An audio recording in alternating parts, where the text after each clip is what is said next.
Good afternoon, everyone. My name is Michael McCormick. I'm with Advanced Criminology here at Owings Mills.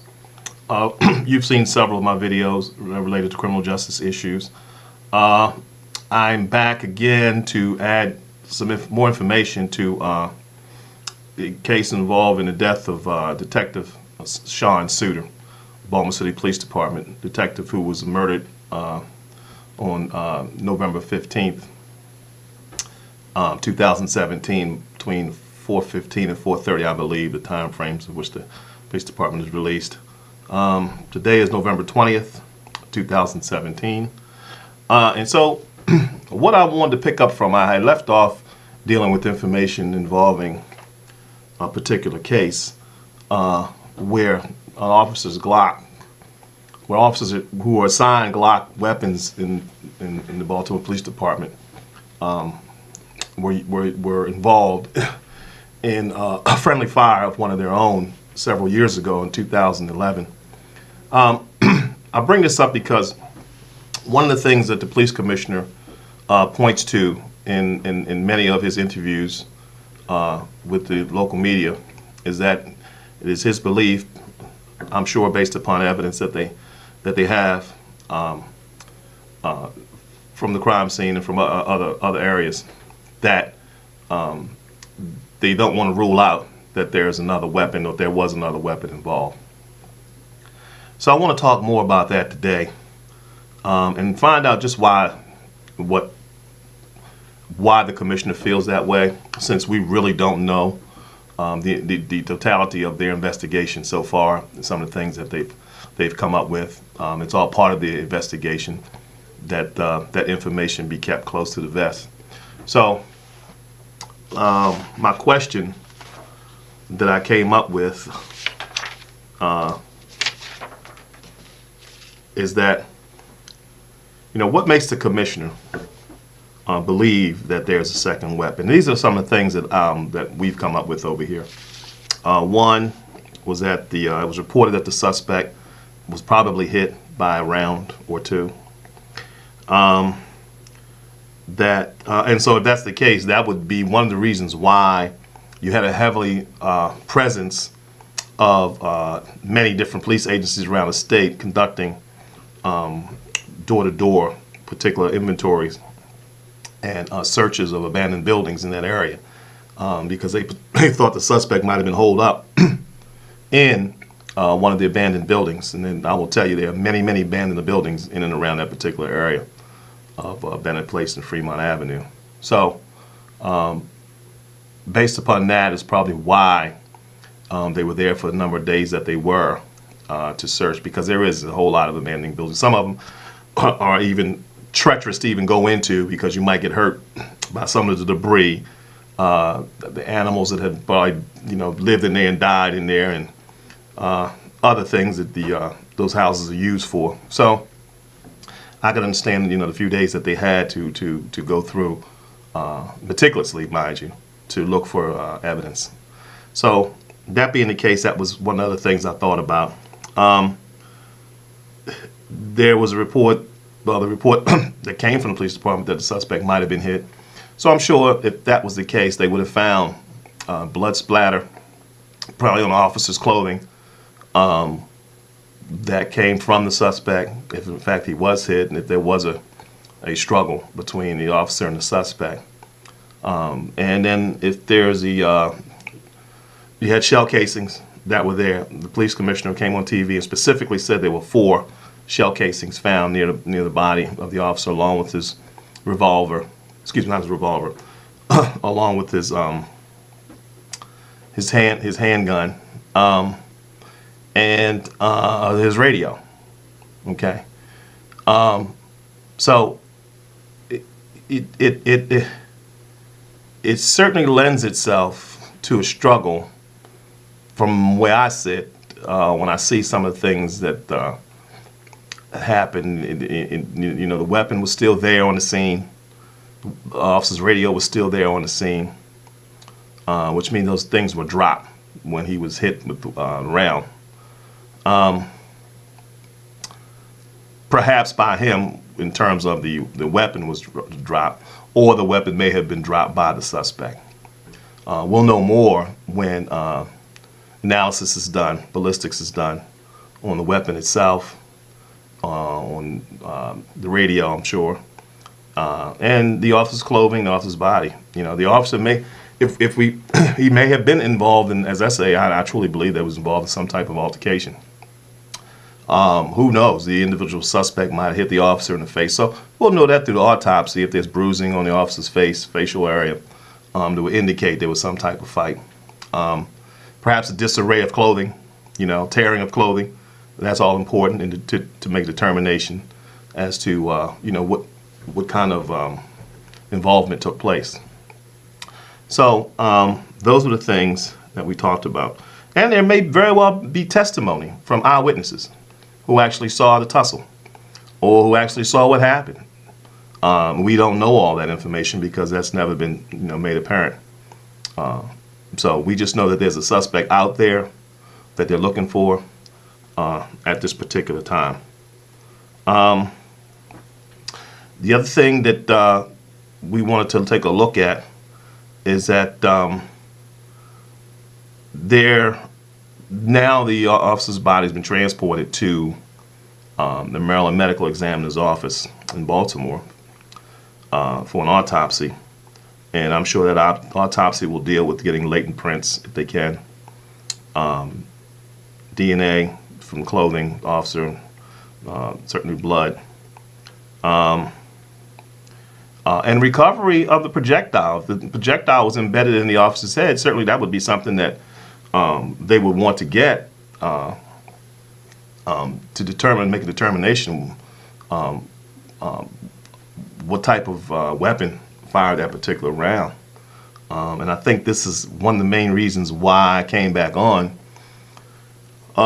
simply because of an investigation that was conducted back in 2011 dealing with the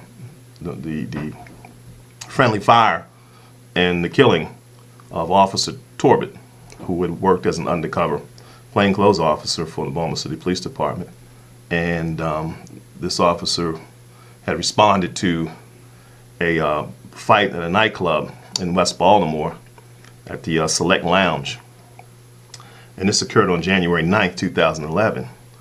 And as a result of the officer not being able to be identified as an officer by other officers on the scene, he was subsequently shot and killed because he was on the ground firing his weapon at who he thought were attacking him in the parking lot of the Select Lounge.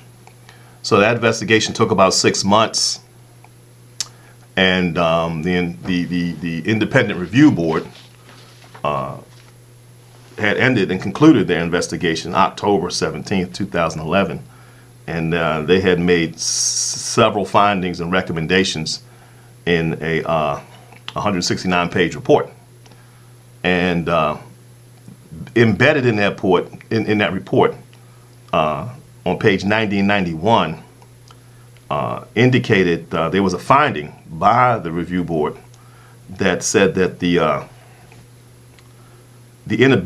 was an inability to conduct accurate ballistics analysis on the shot fired, which made it impossible for firearms examiners to determine who fired the shot or shots that struck Officer Torbett while he lay on the ground.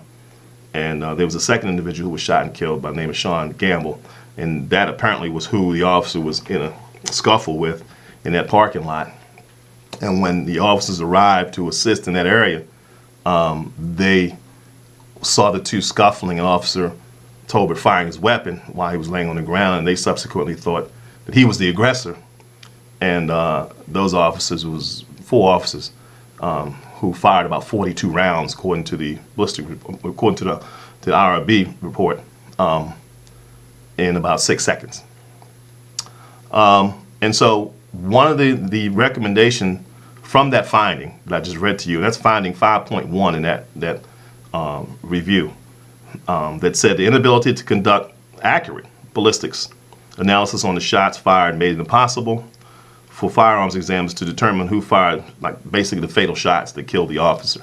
So if you have basically 4 officers firing down in the street on the ground an individual, the weapons that they were using, which are the Glock weapons, because of their design, with not being able to leave trace markings on projectiles when they leave the barrel, made it virtually impossible for the firearms examiner to make a determination as to which officer or officers fired the rounds that they did.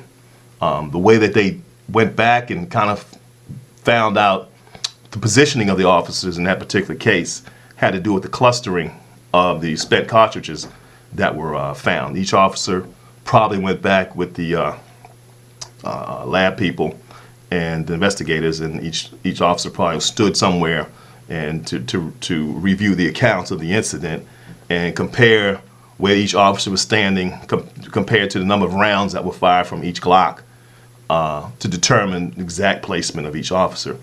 But that still never made a determination as to which fatal rounds killed the officer from which officer's gun the fatal rounds came from.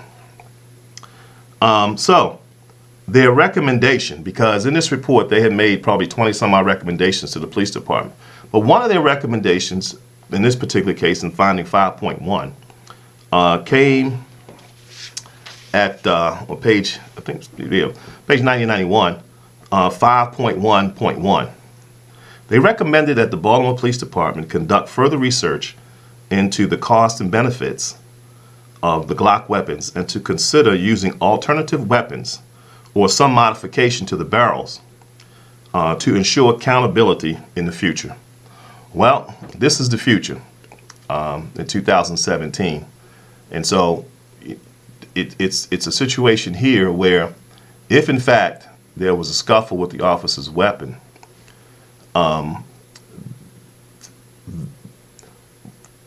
ballistically, they could not compare that round, if that round is recovered from the officer's head, they could not compare that round to his weapon, because you can't make a comparison, because that particular weapon, those Glock weapons don't have, in ballistic terms, doesn't have what they call a cut shoulder. So you can look that up and research what a cut shoulder is and how important it is in weapons, because cut shoulders leave identifying marks on rounds that travel through a barrel and eventually hit their object.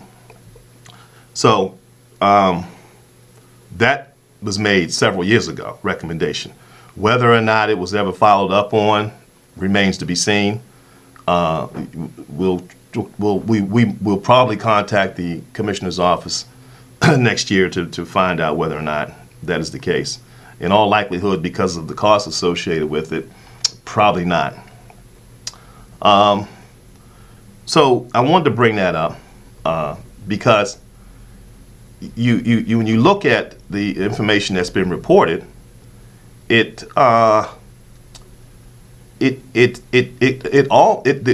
the information that's been reported so far kind of lends itself to the officer's weapon being used as his own weapon that he was murdered with.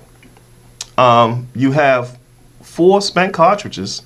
If you take the clip out of the officer's weapon and whatever amount, I don't know how many bullets could fit in that particular cartridge, and you just subtract what's gone.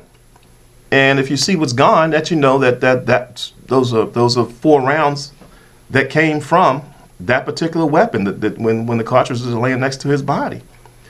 If in fact the suspect had a weapon, we already know it couldn't have been an automatic, because that automatic would have left additional cartridges on the scene. So we only have those 4 cartridges that the commissioner talks about. And had it been a revolver, we all know that those revolvers don't leave cartridges at a scene. They stay in the barrel. They stay in the, not the barrel, but they stay in the weapon itself. So it's just, it would be hard to not come away with that reasoning in this particular case for me. So since we don't have other cartridges around to show that there was some type of additional weapon, we have to rely on the evidence that's there. We don't see cartridges, at least it's not reported that there are additional cartridges moving away from the scene as if the suspect was firing as he was running, moving away from the scene. So we don't see cartridges that are, you know, in any old fashion leaving a particular crime scene. So this is why, you know, it's important to bring this kind of stuff up. It's also very tricky in this climate that we're in here in Baltimore, where we have 309 homicides as of to date, to date, maybe I think 310 maybe. Baltimore is just been on an increase of homicides with weapons in this city. And the weapon of choice, you know, happens to be the 9mm. That's just, ATF will tell you that, 9mm handgun. So there's a serious issue with the handgun problem in this city, and there's going to have to be a collective workings with individual departments around the state and the city and the citizens of Baltimore to come up with a game plan, an effective game plan to reduce the homicides. You know, one thing you learn in criminal justice, it's not about eliminating crime as it is about reducing crime. The nature of crime in and of itself tells you that crime will never stop. That's not what happens in this particular society that we live in. But there is certainly a lot of room for a reduction of crime, particularly violent crime, and particularly homicides. So that's the challenge.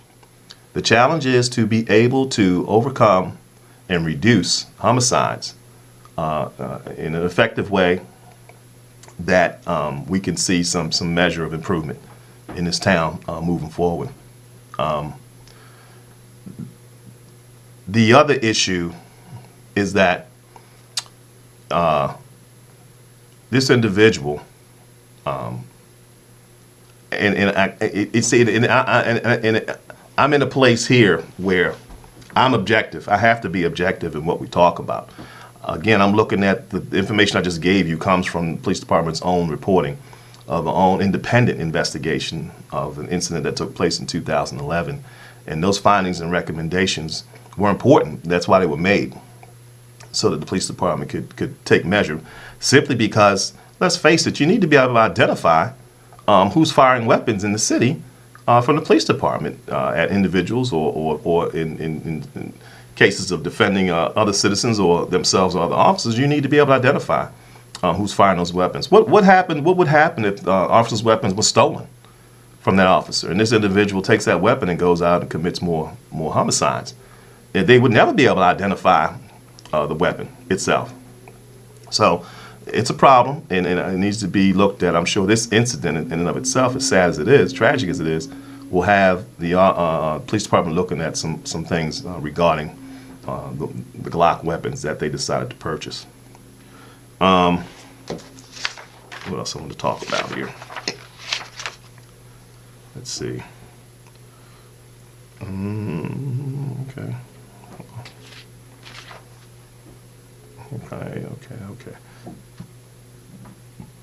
Okay. That's all I wanted to provide. I mean, it's some other things that I'm waiting until the police department comes out with some updated material. It just seems like, generally speaking, the police department's pretty good about handling and solving crime, particularly high profile homicides. So we'll wait and again reserve our judgment on some other issues. I just want certainly to point out that we can actually make the case that there was a weapon. There were 4 casings found at the crime scene. One of the projectiles, we believe, came from one of those shell casings that were found on the ground. And that particular projectile was a projectile that was used to kill the officer. We don't know whether or not the crime lab was able to recover any type of bullets from the scenes in terms of whether or not they had hit any structures, whether they had been fired into the ground. We don't know, because that's part of the investigation that they have not, shared with the public. So, it just lends itself to more of a case of officer confronted an individual. We don't know why that individual responded the way that they did towards the officer. And there's many, I can speculate all day long, and I don't mind doing that, just having been a practitioner in the field, and knowing how some guys act on the street. It could have been, the guy could have had a warrant for his arrest. The guy could have just committed a crime somewhere else.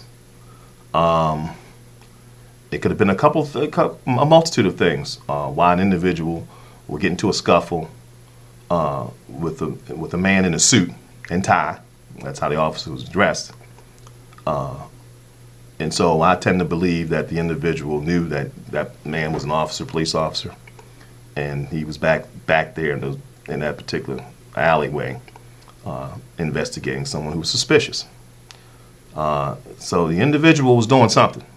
We don't know, and we'll never know until they do get a suspect to find out what was his motivation to confront, challenge the officer and get into a scuffle with that officer, and subsequently murder that officer. And even, and I will tell you, and I'm gonna kind of like play, like I say, I'm gonna play devil's advocate in this case just for a second. This case, particularly if there's not another weapon recovered, and the determination has been made that the officer succumbed to death by his own weapon,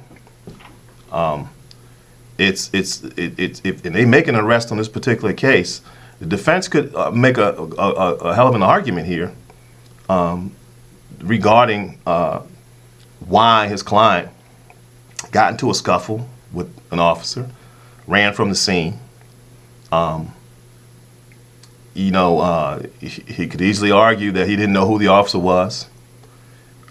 He could easily argue that the weapon was produced. He thought it was fear of his life, so he grabbed the weapon and started wrestling with the officer in the alley. There are a number of things that can come about. On the other hand, the defense can make the argument the same, use the same information that's readily available to any defense counsel regarding what the Glocks and how they don't leave trace markings on projectiles. And the officer's not here to defend himself, to say what really happened. He can't tell us from the grave. So that's why you have an investigation, homicide investigation, and forensic investigation. Those things often speak for themselves for an individual that's not here to tell us what happened. So again, we'll reserve our opinion until further information comes out, and we'll go from there. Thanks for spending the time with me, and we'll see you next time we post.